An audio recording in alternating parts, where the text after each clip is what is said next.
sa kinabuhi. Ang nagsunod kanimo Ginoo, nagpatun sa kahayag sa kinabuhi.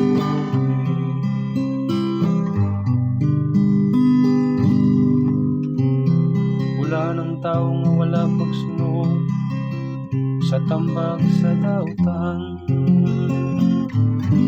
di maglakaw diya sa dalan sa mga makasasala, di maglingkod sa mga walay ulaw.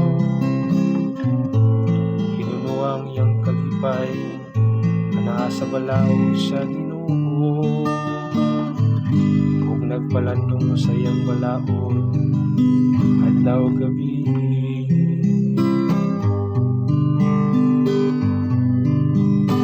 Ang nagsunod kanimo Ginoo, nagpaton sa kahayag sa kinabuhi.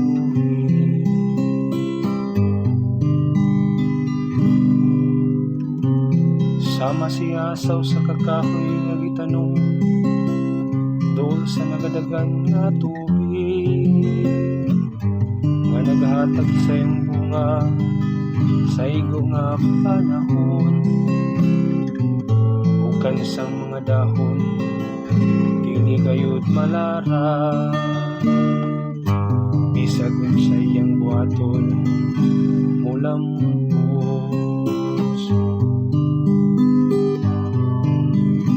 Ang nagsunod kanimo Ginoo, nagpaton sa kahayag sa kinabuhi.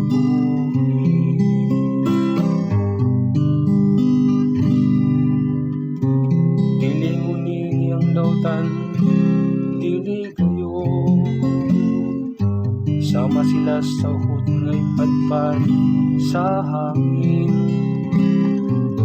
Kay nagabantay ang Ginoo sa dalan sa matarong, apan ang dalan sa dautan mahanaw.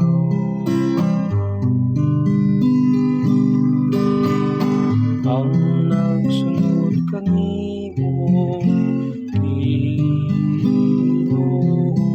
nagpaton sa kahayag sa kinabuhi.